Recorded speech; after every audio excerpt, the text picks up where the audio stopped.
Aujourd'hui, je me tiens un peu plus à parler de relations de la destinée. Nous sommes entourés de plusieurs personnes et toutes ces personnes n'ont pas pratiquement le même rôle dans nos vies. Et il y a d'autres personnes qui sont là pour un temps d'amusement, voilà. Mais il y a telle autre personne qui est venue dans ta vie, pas par hasard, mais parce qu'il a été divinement envoyé pour t'aider à accomplir une certaine chose que de toi-même tu ne serais pas en mesure d'accomplir. Et maintenant, comment savoir détecter cette personne-là? Comment savoir reconnaître cette personne sans pour autant négliger ceux-là qui ne sont pas amis de la destinée? C'est vrai, nous avons grandi dans des sociétés où aujourd'hui même nous ne savons pas comment nous avons rencontré certaines personnes, certains de nos amis avec qui nous vivons. Mais on se rend compte qu'au fil des années, nous sommes toujours meilleurs amis. Peut-être que même certains qui étaient assez proches pendant l'enfance, de qui nous n'avons même plus une nouvelle, et peut-être que nous ne nous reverrons plus jamais. Mais certaines personnes sont restées attachées à nous, pas parce qu'on l'a voulu, mais c'est la vie qui l'a voulu ainsi. Peut-être que nous prenons les mêmes voyages, nous nous retrouvons dans les mêmes affaires, dans les mêmes circonstances, sans le vouloir, mais le destin nous unit toujours à ces gens-là. Posons-nous la question de savoir, ok, quel est le rôle de ces gens dans notre vie? Bien quel est notre rôle dans la vie de ces gens-là? Le hasard n'existe pas. Et ce que j'appellerais à aussi revenir dans la Bible, comme on le dit en Proverbe 18, on dit c'est lui qui a beaucoup d'amis, les a pour ce malheur. Mais il était l'ami plus attaché qu'un frère. Et pour dire que nombreux de ceux qui nous entourent ne sont pas toujours là pour notre bien, pour notre bonheur, pour notre avancement, pour notre épanouissement. Mais je suis beaucoup plus focus aujourd'hui sur les amitiés de la destinée. Dans la Bible, il y a plusieurs exemples que nous pouvons savoir. Il y a le roi David qui avait son ami. Il avait fait une promesse à Jonathan. Malheureusement, Jonathan est mort, sans pour autant qu'il ne puisse accomplir cette promesse-là. Mais cette promesse a suivi Néphi-Bosheth, qui était perclus de jambes, qui était sans espoir, qui était oublié, négligé.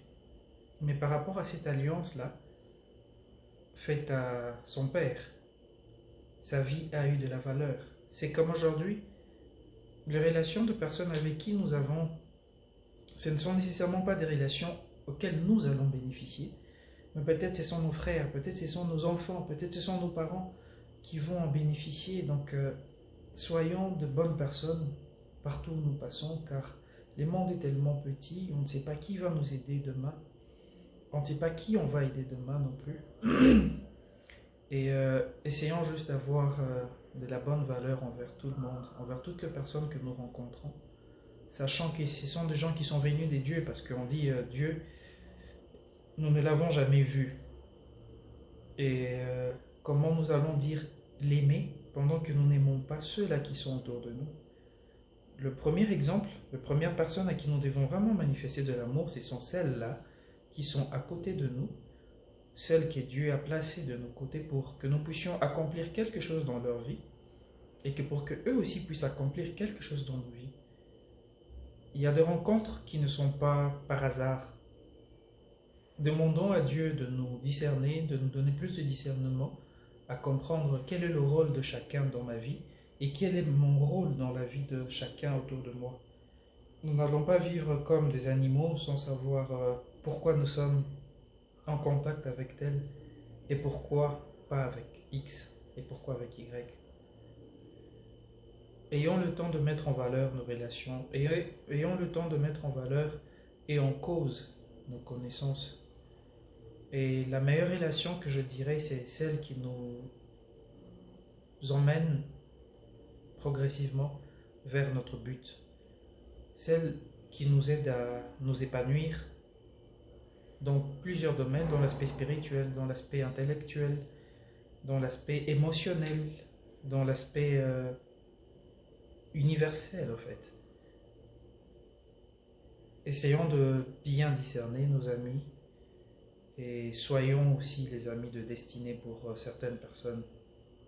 N'attendons pas toujours que les autres fassent quelque chose pour nous, mais soyons aussi ceux-là qui vont apporter un plus dans la vie d'autres personnes. Et apprenons à bien faire le choix. C'est vrai, en grandissant, nos parents nous ont interdit tel ami, mais nous n'avons peut-être pas compris. Il y a des relations amoureuses même auxquelles on nous a vraiment interdit, mais nous n'avons pas compris parce que nous n'avons pas eu le discernement intérieur de l'esprit de la personne. Nous avons juste été séduits par le physique, nous avons été séduits par l'ambiance, l'atmosphère, parce qu'on se dit ok, quand je suis avec un pote X, on va souvent en boîte de nuit, on s'amuse bien et tout, voilà. Mais c'est tout. Et tu vois, tu as rencontré une fille, elle est super jolie, elle parle super bien, et voilà, mais elle n'apporte rien de bon dans ta vie, donc ça c'est une relation morte. Peut-être qu'il y a un gars qui est assez logique, assez calme, mais peut-être que c'est celle-là la personne de ta destinée qui va t'apprendre à te connaître, qui va t'apprendre à développer un tel aspect scientifique, un tel aspect émotionnel, un tel aspect de la vie, parce que l'expérience de la vie grandit chaque jour. Chaque personne que nous rencontrons est une nouvelle leçon que la vie nous offre. Il y a un ami que j'ai, un ami que j'appelle souvent parrain. C'est quelqu'un qui m'inspire un peu trop. C'est quelqu'un avec qui on s'est rencontré par hasard. Mais aujourd'hui, c'est comme un Google pour moi. Quand j'ai un projet, quand j'ai une réflexion, je fais recours souvent à lui, il me donne des idées. On s'est disputé, c'est vrai que je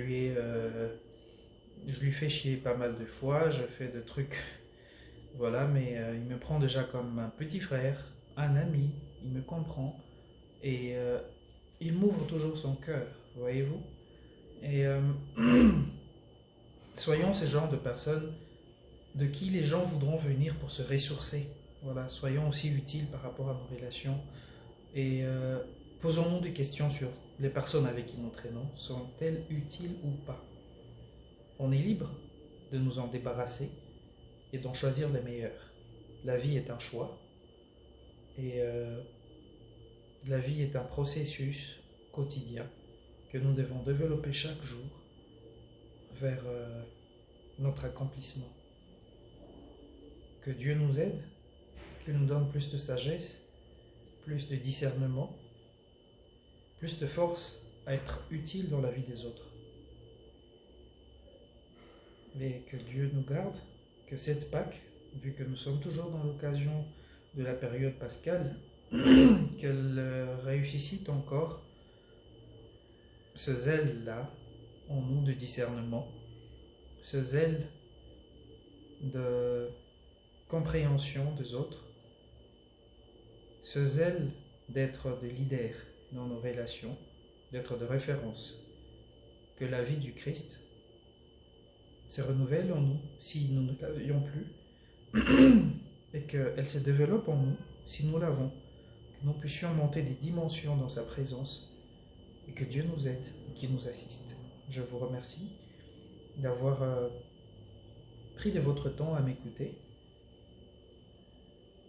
Tous, nous travaillons pour notre amélioration au quotidien. Nous ne sommes pas parfaits, mais nous cherchons toujours à être parfaits. Nous cherchons toujours à être des amis utiles et